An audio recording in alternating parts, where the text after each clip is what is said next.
Director of the African Studies Center here. I'd like to welcome everyone for the seventh or eighth lecture we've had in this series on the changing face of Islam in West Africa. We have had presentations on Niger and Algeria and Senegal and Nigeria and Sierra Leone, and so we've got a sort of wonderful sampling of different countries. We've also had people from a range of different disciplines, art history, political science, and so we're getting, I think, a great mix of ideas, and this is largely due to the initiative of Jennifer Yanko and Wara, whose idea this series was. So my job is just to say thank you to them and to welcome you all, and I turn it over to Jennifer to make an introduction of our speaker and to promote Wara, which inevitably Thank you. So I want to welcome you all here this evening. It's really exciting to see so many people here, especially given that we're right at the end of the term. As Tim mentioned, Rethinking Islam in West Africa is a joint program of the West African Research Association and the African Studies Center here at Boston University. And over the past 3 years, this series has welcomed 10 speakers on various aspects of Islamic practice across West Africa. We've looked at the arts, politics, the youth, women, law. And the aim of the series is to really explore the diversity of Islamic practice in the region and to sort of counter some of the very essentializing narratives that are becoming more and more popular. We're really honored today to have with us the very first speaker. The series started in February 2010 with Hawa Ibrahim, whom some of you know for her exceptional legal scholarship and her work in the Sharia courts, at the time newly established in Nigeria. And we're really pleased that you could come today, 3 years later. So today, 3 years down the road, we're really pleased to be able to welcome Professor Edlyne Anugwom of the University of Nsukka in the Department of Sociology and Anthropology here. Professor Anugwom is currently a visiting scholar at Bridgewater State University and agreed to come up and talk with us about some very timely issues. His research interests are in ethnicity, ethnic minorities, and resource-driven conflicts, globalization in Africa, and in particular industrial and labor sociology. Professor Anugwom has been a visiting fellow at the African Studies Center at the University of Leiden, the University of Edinburgh, the University of Birmingham, and at the Netherlands Institute for Advanced Studies in Wassenaar. He has received numerous awards for his work, including from Pedestria and from the Ford Foundation. And very interestingly, maybe you could tell us something about this, in 1992 he was the winner of the American Poetry Library Award for New Poets. Today, Professor Anugwom will be speaking to us about the challenges of Islamic fundamentalism in a secular state, Nigeria. The title of his talk is From the Jihad to Boko Haram, Reflections on Islamic Fundamentalism and Secularity in Nigeria. This is a particularly timely topic, given the ongoing flare-ups in northern Nigeria, and most recently in the far northeastern city of Baga. Please join me in welcoming Professor Anugwom for our last lecture of the year.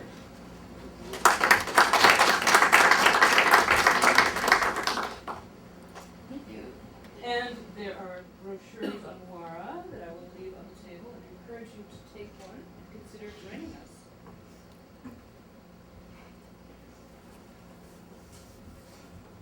You're all welcome, and good evening. I thank Jennifer for the introduction. I just want to point out one thing. I mean, the university is usually called University of Nigeria. At Nsukka. Yeah. You know. So, what I'm trying to do this evening is to just give you example of my own reflections, if you like, on Islamic fundamentalism and secularity in Nigeria. Of course, I'm going to take what you could call a largely historical perspective, you know, trying to look at the problem beyond the current crisis of Boko Haram. And in doing that, I want to start by maybe a few preambles, if you like.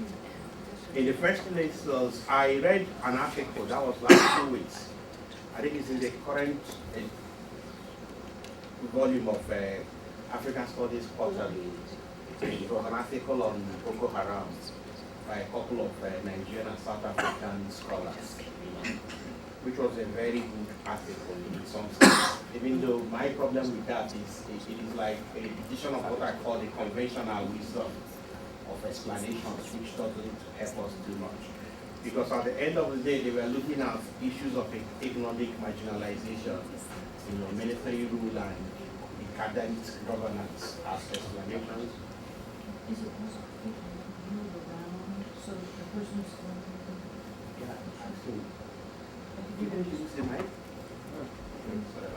Sorry, we want people who are. You want me to able use be the mic? here to see. I thought you'd be standing here.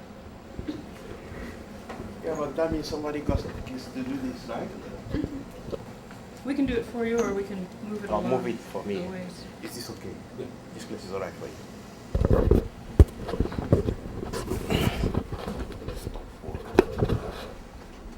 How is that? Hello.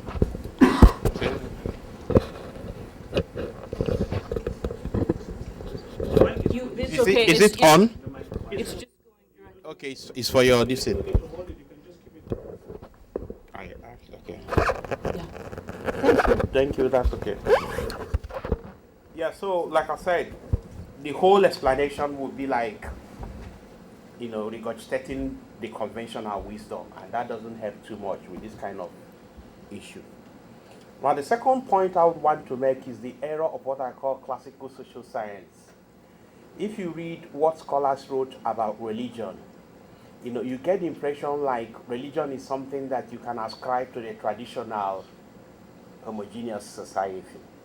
And we have examples ranging from what Karl Marx called the opium of the masses, which he saw as something that will of course grow out with the proper evolution of society, to what the classical sociologist Comte referred to as, he said religion was a superficial phenomenon which will be taken care of by the dynamics of society. Meaning essentially that as society moves from a traditional phase to a scientific phase, that religion will die a natural death. Of course, the French scholar Durkheim came very close, where he looked at religion as cohesive agent, like the glue holding society together. But even for him, he saw that as a characteristic feature of the traditional society. So in a way, most of the classical scholars felt that religion was something that would die off, with modernity, with increasing secularity of society, or with the advent of your normal, plural, heterogeneous society.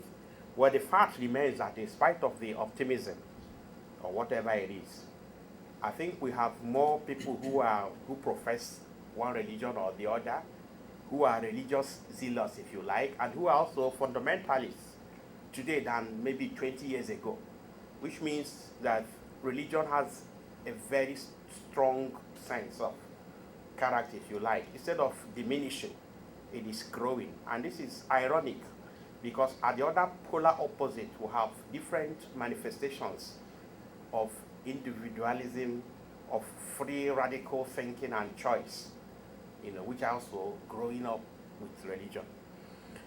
Now, having said that, my reflection I'm just trying to today is going to be, this is what I call the outline. I'll try to do this. I'm going to spare us the second one. It's not really very important. But I'm going to give the short stories. I think I'll go that way just to make it a little bit less formal, and see if I can keep your attention. Okay. Now, for me, I look at Islamic fundamentalism, mainly from the perspective of ideological and organizational uniqueness. A fundamentalist sect, if you like, because that's the origin, is like a subset of a given religion. And sects, by definition, are not inherently negative, because they could also play positive roles, in terms of helping people with their faith and what have you.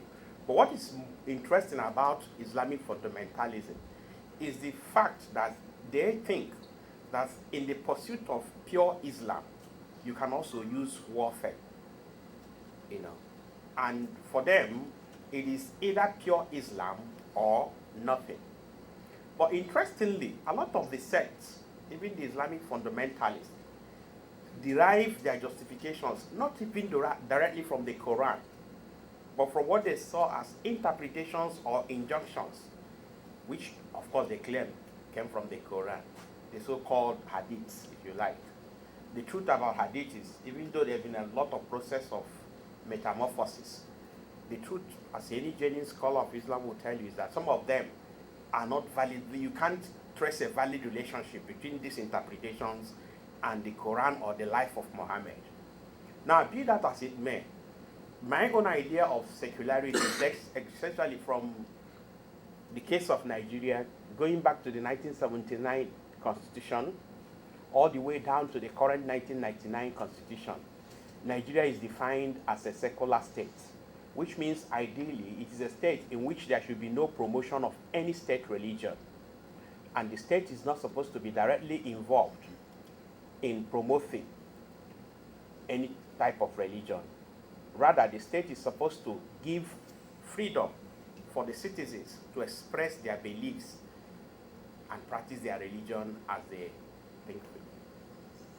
Now, in terms of religion, Nigeria is, well, over 50% of Nigerians profess Islam. That's the truth. And the rest is shared largely amongst the Christians. And of course, some people who are into traditional religion and some other things. And sometimes when you say it, people who are not conversant with religion will get a little, with Nigeria will be a little bit surprised. But that's the truth of the matter. The Muslims are in the majority. Now, my basic problem is to see how Islamic fundamentalism has continuously or consistently undermined both the secularity principle in Nigeria and, of course, the development of the Nigerian state. Now, it is important to see that the state is ideally the mediator of conflict, which means it's supposed to be some kind of neutral arbiter of conflict among different groups, as well as being the repository of secularity.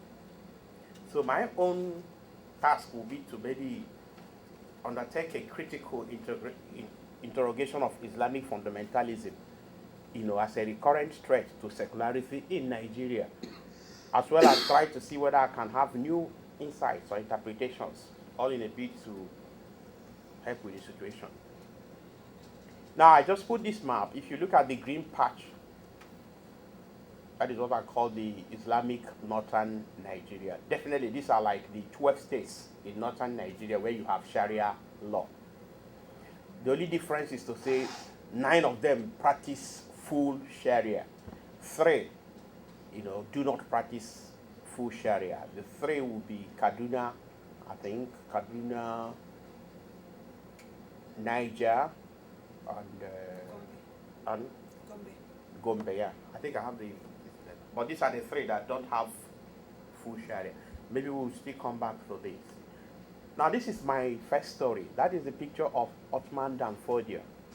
Now, this was like, you could see him as the father of modern Islam in Nigeria. Of course, I've read accounts in the literature where he is credited with bringing Islam to Nigeria, but this is wrong. Actually, by the 7th century to the 11th century, Islam had already made inroads into Nigeria.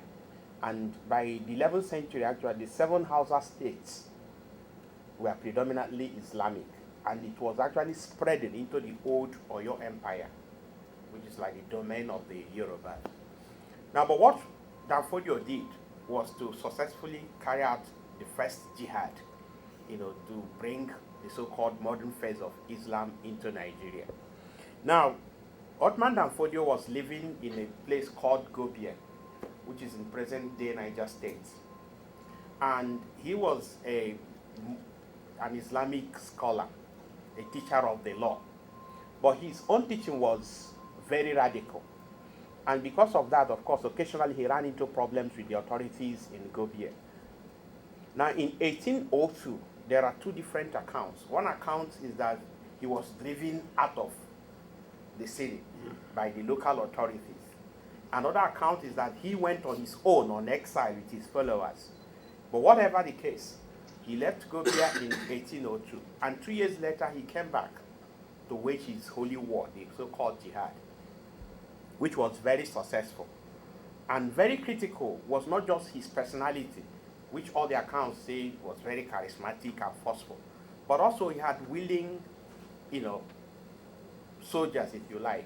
One, Othman Danfodio is from the Fulani, and the Fulani is like the most widespread ethnic group in West Africa. They're all over the place. And incidentally, they are all minority in all these places, except from Guinea, where they make up 40% of the population. Now, when he started, he had his Fulani kingsmen who were in support of him. His own discomfort with the way things worked in Gobia was, he said, one, that he didn't see unadulterated Islam being practiced, even though there was Islam, that it was adulterated Islam, which means Islam that went hand in hand with traditional practices, and he felt that wasn't real Islam. Secondly, for him, there was no total practice of the Sharia, and he said that couldn't be Islam again. And of course, his kinsmen, the Fulani, shared this perspective. But interesting is that a lot of the soldiers that he used were actually Hausa people. The truth was that by the time he came up, the Hausa peasantry were like frustrated with their rulers. If you know the traditional Hausa society, they felt they were being overburdened by taxation and social obligation to the ruling class. So Othman Danfodio promised like a road out of their servitude, if you like. So of course, the rest is history. The Jihad was very successful. He went on to establish the powerful Sokoto Caliphate, which soon swallowed every other city-state, the Hausa city-state. Some of them surrendered, a lot of them were conquered, but he established the Caliphate, which became at one point the most powerful in the sub-region. Now, the second story is that of the man popularly called my Testine. That is not him. These are traditional Hausa soldiers on parade. It's not. But this guy has one of the most interesting histories in Nigeria. And I think I've seen him, even though today we're talking about Boko Haram, I think I've seen him as having made more impact negatively also, even after he died. Now, the story is that he came all the way from Cameroon. That is one part of the story. But we know his name is Mohammed Marwa, which means he's from a town called Marwa, which is in northeastern Nigeria. Some accounts will tell you that he migrated from neighboring Cameroon. I'm not a historian, so I can't vouch for what is the situation. But the important thing was that he came, and at a point, he saw himself as some kind of special prophet. In fact, in his own words, he saw himself as an Anabi, which is not just a mujahid, but some kind of very special prophet, and likened himself to a latter-day Muhammad. But the interesting thing was that he was also very radical in his preaching, and he attacked established religious and formal institutions of the state. And he was also anti-West, and saw Western civilization and values as antithetical to Islam. Interestingly, in the 50s, according to the account, he was exiled from Kano. Now, one account was that the emir of Kano, sent him on exile at the prodding of the British authority. Well, he came back after independence in the 60s and continued from where he stopped. Very soon, he had attracted quite a huge number of people who were following his teachings in the urban town of Kano. In 1975, he had a very troublesome few weeks with the Nigerian police when he was arrested for abusing traditional authorities and religious leaders. Of course, nothing came out of the case. And he went on to build his base and raise a militant group of youth, also called Yap Tassin, who now in 1980 started acting out his preachings because he was a very fiery preacher. But he was also very charismatic. And it's important to know this, you know. And in 1980, in one of their confrontations with the police, he was killed. But incidentally, it was like the movement blew up after his death. Because by the time he was alive, all the conflicts were concentrated mainly in the Kano area. But when he died, this upheaval spread to other 9 states in the north and went on from 1980 to 1992. That was actually the last Midwestern uprising. Of course, later on, the stories were that his deputy, the guy who took over when he was killed, had to escape to Cameroon. I gathered from some sources that he was arrested by Nigerian security agents in 2004. I don't know what has happened about that. Now, this is the third story. That is the hand of Bello Jangebe, the cattle raider, the so-called first victim of the Sharia law. Now, it is important to put the Sharia law in perspective in northern Nigeria. Now, what the history accounts will show is that when the Europeans came, when the British came, of course, to northern Nigeria, they had to accept Sharia law because they saw that it was already widespread, especially among Muslims. And it was, the law of convenience. They saw it as a very good way of administering law or justice for the local people. But they now approved the Sharia law in 1900 on 2 conditions. One is that it has to apply strictly to Muslims. The second one is that it has to be practiced in such a way that it is not repugnant to natural justice or humanity. And that was how, and they stated in very clear terms that in the north, Sharia law will operate almost at the same level as the customary law you have in the south. And that was the beginning. Of course, so Sharia or Sharia law is not really a new entrant into Nigeria. It has always been there. But it has also been a very political issue. Because if you look at all the constitutional conferences in the history of Nigeria, Sharia has always featured prominently. Now, but the interesting thing about this was, in 1999, of course, a very ambitious governor felt that this was the time to take Sharia to the next level. So, of course, Sharia law was declared in Zamfara state. And that is what they call total Sharia, which meant that it was supposed to apply to everybody living in Zamfara state. Okay? So soon enough, in 2000, Kano followed suit, and Katsina, and so many other states. Now, Bello Jangebe was the first victim whose hand was amputated for stealing a cow.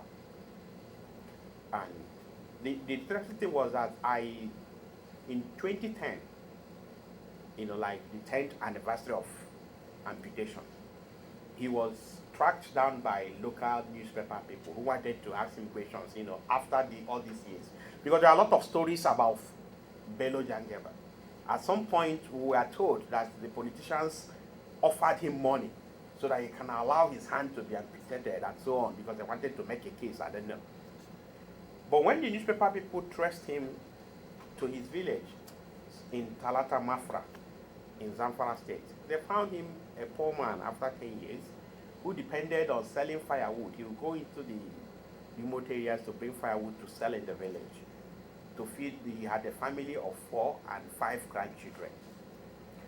But what is interesting was that he told them that he is a happier and much more fulfilled person now. And went on to say that contrary to all this speculation, that he was the one who asked that his case be taken to the Sharia court, if not, he had the option of going to a normal criminal, because he felt that he had the devil inside him and he wanted the punishment to help him get rid of it. Of course, before the newspaper people could talk to him, they had to go through somebody who was like an Islamic teacher assigned to him. And I was made to understand later on when I inquired that the point is that when you have this problem, you are treated like an outcast. So there's a process of renegotiating your way back into being accepted by your community, which means also showing them that you have repented and you are now a true Muslim. And the process will mean that a known teacher of the religion will have to now take you through these steps of making you be, if you like, born again and what have you. Now, this is the first story. This is a happy one. She never died. I think most people are very familiar with this case. The only point I put it here is to show the gender dimension to Islamic fundamentalism, because even though this lady was charged for having a child outside wedlock, the important thing was that he didn't have this child with a ghost. He wasn't Virgin Mary, and he identified a man, of course, who was responsible. But the man couldn't be convicted because you couldn't make the case in a Sharia court, according to them. The normal thing is you have to have, is it 4 or 5 witnesses for you to pin down this kind of case on a man, and that makes it near impossible, But she had her way. She was sentenced to die by stoning, but the verdict was overturned by the appeal court in Kaduna. I don't know whether it was following the normal legal rules of procedure or whatever, but there was a lot of international attention, of course, and pressure regarding her case. So we'll come back to the news of the day, Boko Haram. Now this guy is Abubakar Shekwa. This is the present leader of the Boko Haram. He was the guy who took over from Yusuf Mohammed when Yusuf Mohammed died in 2009. Now, the Boko Haram, I can tell you, I just want to get their Islamic name, the full name. It's quite a mouthful. But that is Jama'atu Al-Sana, leader Awati Wal Jihad. Well, they are known popularly today by Boko Haram, which I think is also a very intelligent thing, because it makes it simpler for a lot of the followers. Now, this organization was formed in 2002. Initially, it started in a place called Kanama in Yobe State, but they had to relocate to Borno, to Gwazo. Now, what is interesting is that it began in 2002, but there wasn't any problem, any conflict in 2009. And sometime between 2002 and 2009, Mohammed Yusuf went out, according to him. He spent 6 years in Niger and Chad in order to study the Quran.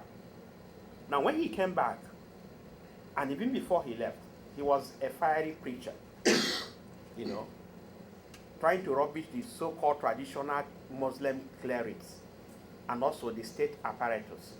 He was, as usual, anti-West. Now, a good way of looking at them is to look at the name, Boko Haram. Boko is Hausa, of course, for foreign, and Haram is derivative, Arabic, for forbidden. So more like the ideologies on rejection of the West and Western values. In fact, in an interview he held with a newspaper, he said that Western values such as education and even working in the civil service, we are thin. They contradict the pure teachings of Islam. And even though nobody is keeping an accurate account, but I think a lot of people believe that since they started, over 10,000 people have died. And of course, Boko Haram has had a lot of transformation. These days, they are going to tell you that part of their grouse is with how their leader died, which was also, he died in strange circumstance. The official police version was that he died in an exchange of fire as he was trying to escape from police cell. But those who know claim that when his corpse was seen, he had his hands behind him in handcuffs. And the point is that a man on handcuffs couldn't have been firing at the police. But the most important thing was that maybe it was short-sightedness on the part of the Nigerian police. Maybe they felt that if we deal with this guy, this will be the end of the problem. Incidentally, since he died, the organization has blossomed, if you like, has spread its wings, and even changed its modus operandi. It was after his death that they started to use IEDs. And we are now getting as far away from their base as into Abuja, you know. Now, the thing is that this organization is still a very big problem for Nigeria now, you know. I think at some point we are running out of ideas and suggestions about how to deal with them. The latest development was this whole idea about amnesty, you know, which was brokered by the Sultan of Sokoto and a few top-notch northern politicians, of course. But recently, Boko Haram, the leader, Shekwa, came and said, we don't want amnesty. That amnesty is for those who are criminals or who have done something wrong. That rather than giving them amnesty, they are the ones who will be giving government amnesty. So that solution actually didn't work. But maybe we'll come back to trying to look at what can be done. Now, my own thing is that if you look at the 4 stories, the major stories I've told, you'll see that you can make out certain common threads, you know, commonalities, if you like. The first is, in all these Islamic fundamentalist organizations in Nigeria, there's always the quest for pure Islam. They will always have a Puritan view of trying to get Islam the way it should be, which at the same time shows a very unhistorical reading of the development of the religion. Now, the second point is that there's also this issue about Sharia. All of them, starting from Ottoman and Fodio, would always talk about total Sharia as synonymous with Islam. The third one is that even where it is not stated, there is always the political aspiration behind these movements. Now, I was looking at it, and one of the things I've said is that when we approach Islamic fundamentalist organizations, we need to make a distinction between the elites of these organizations and those at the lower ranks, the foot soldiers. Because let's look at the case of Yusuf Mohammed. He didn't want anything Western. He was against Western education, against working in the civil service. But he was driving around Maiduguri on a Hummer Jeep, which is also an ideological contradiction. So the point is that if you also look at the history of Islam in Nigeria, for instance, that quest for control of the political institution has never been far from a very common and consistent objective. Now, the next one is the Messiah complex. These people usually, the leaders, see themselves as special. Muhammad Marwa said he's a special kind of prophet. He's not just a prophet that you can just compare him to no other person but Muhammad himself. Yusuf claimed that when he was born, that there was a revelation that he was going to change things in Nigeria. The important thing is that they see themselves, and this is a very big part of their psychology, as special people who are called to do something special. Then, of course, the next one is what we cannot avoid. And it is where I have my problem when people begin to see this mainly from an economic perspective. Not that the economic point is not there. But the important thing is that these are organizations that depend essentially on terror and violence. We can have all the debate from now till tomorrow. But the most important thing is that the utilization of terror and violence goes beyond any economic rational explanation you can give me. Okay, so we've gone through this. Now, I was trying to look at it from the perspective of the role of the state, you know, which I said is very important when we begin to look at these issues.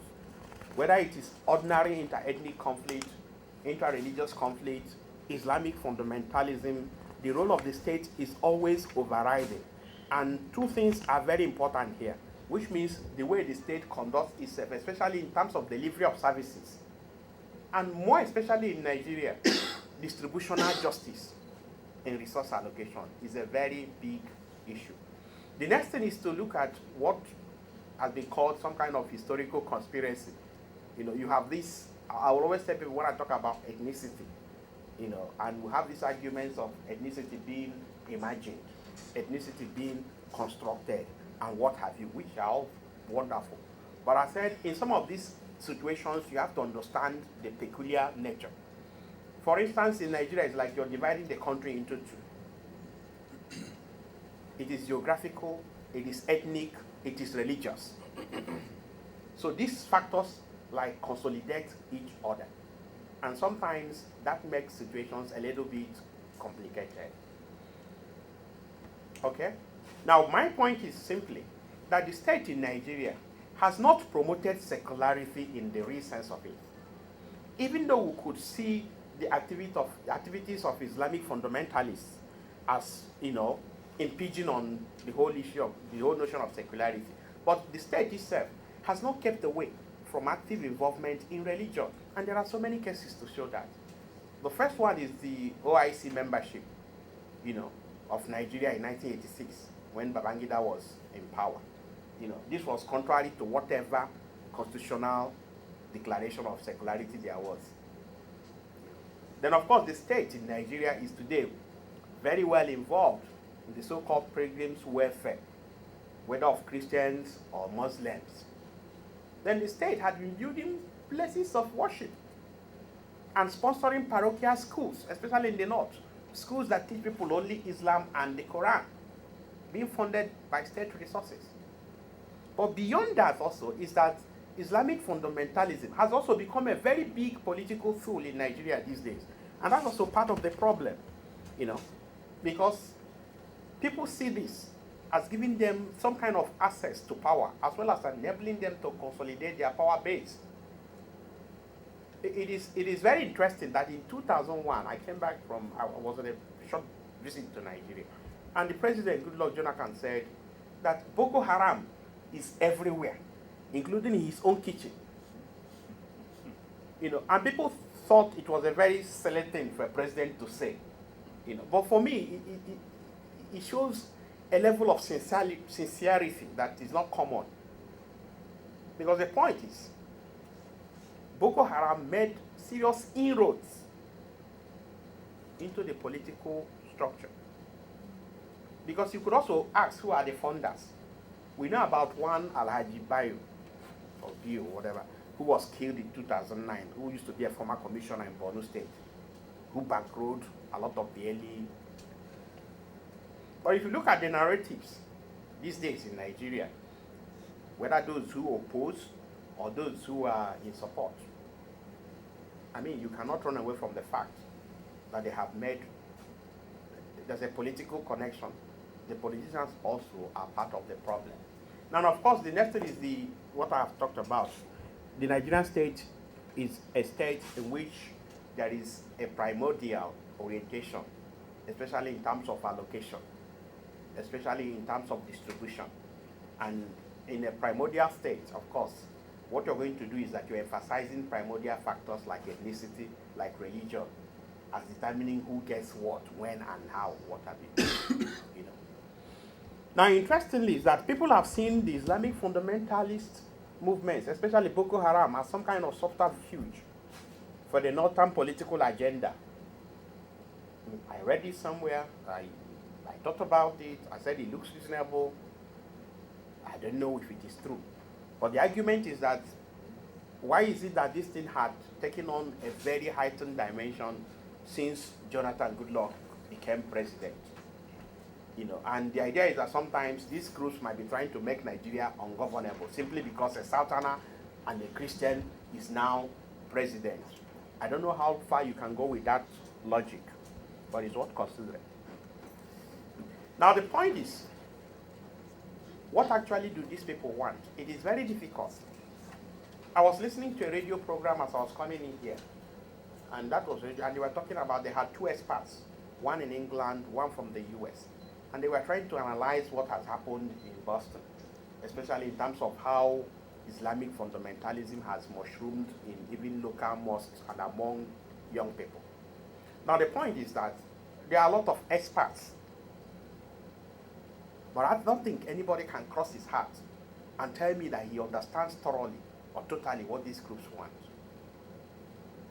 at least within the parameters of science as we know it. Now, what I have done here is to isolate three streams of thought. The first one is what I got from the book, the most famous book written by Danfodio.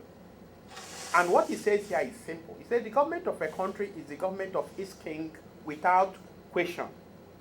If the king is Muslim, his land is Muslim. If he is an unbeliever, his land is a land of unbelievers. Now remember, for Islam, the unbeliever is somebody who does not believe in Islam. So a Christian is an unbeliever. A Buddhist is an unbeliever. You know. So in these circumstances, it is obligatory for anyone to leave it for another country. Now he went on, because I just took the real thing, to establish the fact that even though it is possible for Muslims to be in a country governed by people who are not Muslims, that it is not the ideal situation.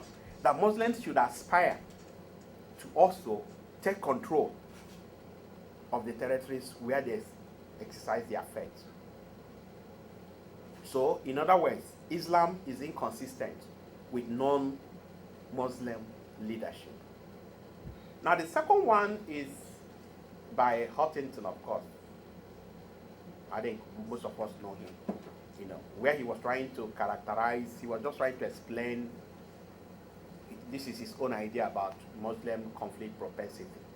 You know, I have my own reservations with some of his ideas on Islam. But I think this particular statement is quite interesting, you know. Then I have the final one, which I took from the Masop, Movement for the Actualization of the Sovereign State of Biafra, you know, which I took this from the Masop webpage. Now, what they said was that you can hardly have peace in any country where Muslims are in the minority, but where they constitute more than 15% of the population. Going back to the same idea of indigestibility, if you like. In other words, you cannot subsume them, you know.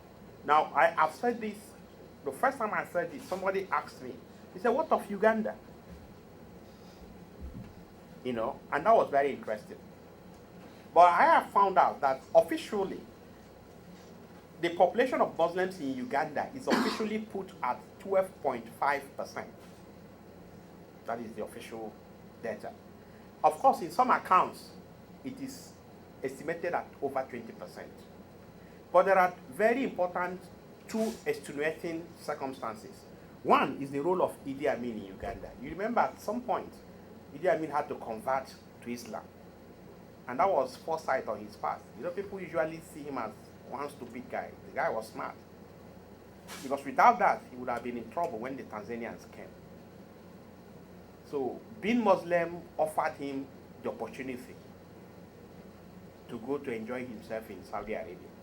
But being Muslim also was like bringing that particular religion to the forefront of the political discourse. Of course, you can go on to say when he left in 1979, there were backlashes. Also, if you look at the history of Uganda, there has been that conflict also, like we have in Nigeria, right from the 1880s. Even last year, there was a case reported in the New York Times of a minister who had acid poured on his face by a Muslim youth because he was formerly Muslim and converted to Christianity and became a preacher. So I don't know, but that's some of the points. Now, what I've tried to do here, I just want to maybe give a small summary and maybe we'll now start the question and dialogue at the moment. But what I've tried to do is to give you a historical approach, if you like, you know, and I'm tracing the origin of Islamic fundamentalism in Nigeria from the beginning and relating it to the present. And I said we can look at 4 major historical epochs. Of course, there were cases in between, but the first one was the Jihad by Ottoman Danfodio. The second was the Maitastine uprisings. The third one was the new coming of Sharia, if you like. And of course, now we are in Boko Haram. Now, in between, there were cases. Even before Boko Haram, we had what they called the Kola Kota or something, which reigns for like 2 years in the north. I don't know. So, but I'm just picking what I call the major epochs, if you like. So, the important thing is, at the end of the day, we have a Nigerian state that is also mired in religion. It is like deeply rooted in religion itself. And so you cannot give what you don't have. That's basically the fact. That's also part of the crisis. Because Boko Haram is poised to keep this momentum going for some time. I read today one of the governors in the north saying that we will eventually overcome Boko Haram. And I sincerely believe we will. But I want to bet you that we will overcome Boko Haram, and shortly, sooner or later, there will be another form. Until maybe you address some of these fundamental issues. Now, what I think my conclusion is, one is, like I said, we need to reposition the Nigerian state. And I mean essentially in terms of service delivery and distributive justice. We need to attack some of these feelings or perceptions of marginalization, of exclusion, and what have you. The second one is, of course, we have to continue to enlarge the discourse. We must continue to talk about these issues. And not talking amongst ourselves, but also talking across to even the so-called Islamic fundamentalists. It is a very, very important issue. Now, the next one is we need to also decrease, I agree with you, the global and local socioeconomic disparity. Of course, you must understand that we cannot totally rule away or neglect the economic dimension. My own grounds, if you like, or my own basic premise is that it is not a freestanding explanation. Because if we do that, even in the case of Nigeria, we'll say, why haven't we had this other thing, this other place? Now, there has to be also what I call the strategic reinforcement of secularity in Nigeria. And I'll tell you what I mean. If we had a government that was courageous enough, and maybe that had the support of the political class, what was done in Zamfara in 1999 should have been considered null and void, because it was contrary to the constitutional provision. So we need the state to rise up to the challenge of reinforcing secularity, of guiding jealously the principles of secularity, And also we have to use some of these Islamic preachers. I mean, somebody asked me, how many percentage of Muslims in Nigeria are Islamic fundamentalists? And I told him less than 2%. It was off my head anyway, I didn't do any. But I don't think I'm too far away from the truth.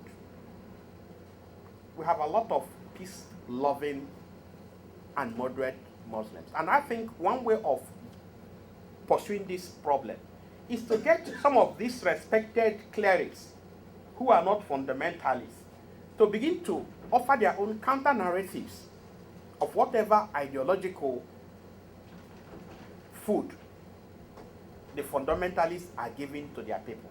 We have a case now in Nigeria. Somebody like Mohammed Gumi, has been trying to repudiate some of the things, trying to attack the Boko Haram. And of course, he has been also subject to a lot of attempts.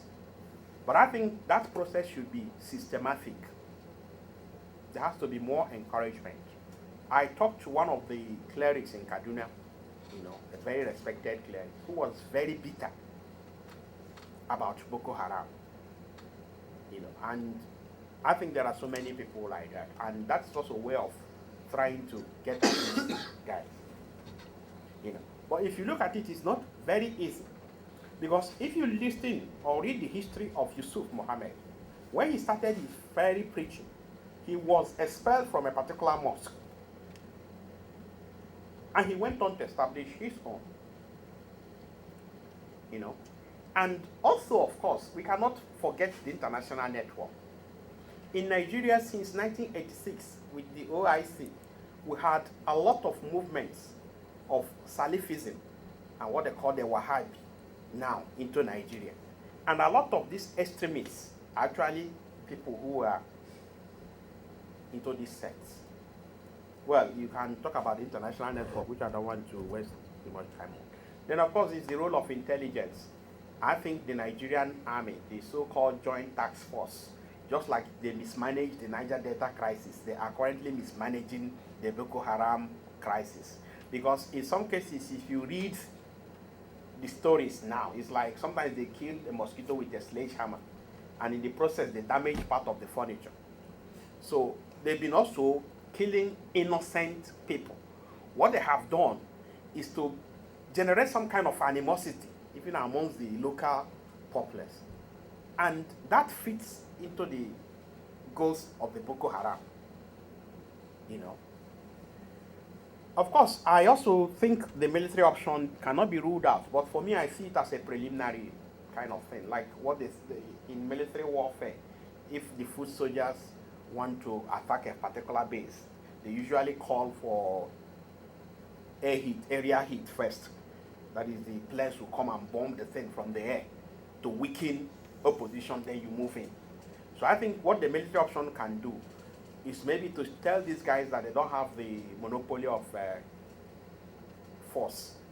But finally, we have to get down to some kind of peaceful resolution, of course.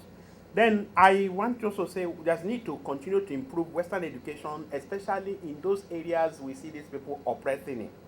You know, what is the special thing about Borno, Yobe? You know, and so I am a university teacher, and these are areas described as educationally disadvantaged states in Nigeria. And you have to look at the history of formal education in the north, especially the role of colonialism. I'm not going to waste too much time on this. But the important thing now is that Lord Lugard, for instance, because the colonial rulers were accused of trying to, you know, not allow the spread of Western education in the north. And Lord Lugard went on record to say that yes, that they are being cautious because they don't want the disrespect for colonial authority which has started in the southern part of Nigeria to repeat in the north. So we had a situation where missionaries had a leeway, an open opportunity to build schools and whatever in the south. But in the north, what we had at the initial time were parochial schools, schools where they were being taught Arabic studies and Quran. And that also is a big process. I want to definitely make a distinction in terms of education. That's why I use the concept Western education. I don't know, I can go on and on and on, but I think I'll just stop here.